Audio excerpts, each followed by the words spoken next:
Plus on va au nord, plus on se rend compte qu'on se retrouve dans une ville complètement détruite. Il n'y a aucun bâtiment qui n'a pas été touché au moins une fois et ça me rappelle plutôt un tremblement de terre. Toute une famille qui met tout sur un petit camionnette. Ça veut dire tout ça pour moi, cette photo, les gens qui mettent la grand-mère derrière avec les enfants assis là-dessus et son futur.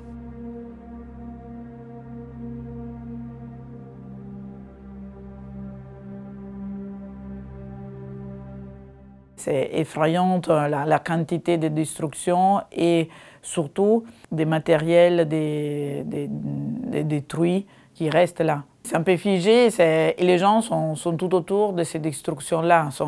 Ils font leur petit abri en bas d'un bâtiment ou sur les seuls étages qui est encore intact. Ils mettaient seulement des sortes de rideaux, des draps pour faire une protection, mais c'est tout détruit. On doit se rappeler que c'est 2 ans de guerre presque qu'on a. Donc les gens, ils ont tout épuisé, leur capacité en termes d'argent. Et sur ça, déménager du nord au sud, on peut bien imaginer, il n'y a pas de bus, il n'y a pas de transport en commun. Et ça veut dire prendre toute leur famille, toutes leurs affaires. C'est l'énième fois qu'ils ont déjà déménagé. Beaucoup de gens, ils ont déménagé 10 fois déjà. Mettre tout sur un moyen de transport et les transporter au sud de ça, et c'est extrêmement coûteux. Et déjà, trouver un endroit au sud. Les endroits non détruits ou un peu moins détruits sont déjà pleins de gens.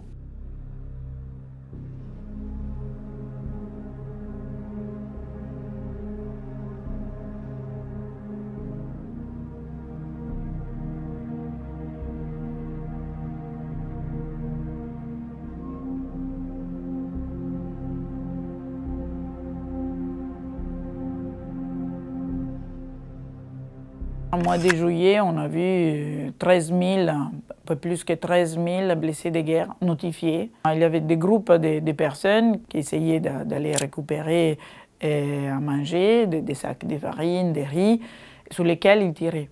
Et donc, parce qu'ils se rassemblaient tous ensemble. Donc, la grosse différence par rapport à d'autres périodes de la guerre, c'est que les morts avant étaient dus à des bombes, des explosions, des destructions des bâtiments.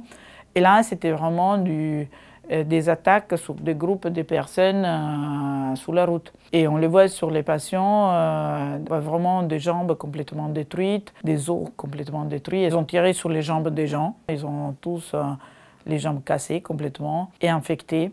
Ils n'ont pas que l'os fracturé, ils ont vraiment des blessures de la peau, des muscles, ils sont infectés.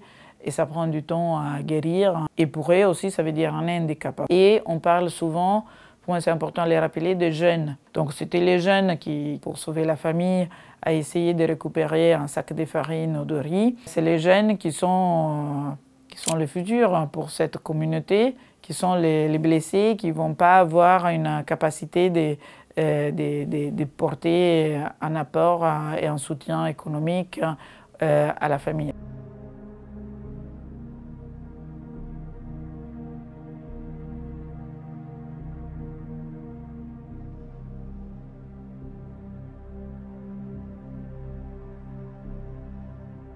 Ces tentes, c'était les tentes de notre salle d'attente de l'OPD, qui ont été utilisées comme hospitalisation. Donc, c'était des salles d'attente avant et aujourd'hui, ils ont mis les patients. Les hôpitaux sont pleins, sont saturés. Et on parle tous des capacités d'occupation des lits. Alors, en réalité, on a déjà pris tous les lits possibles.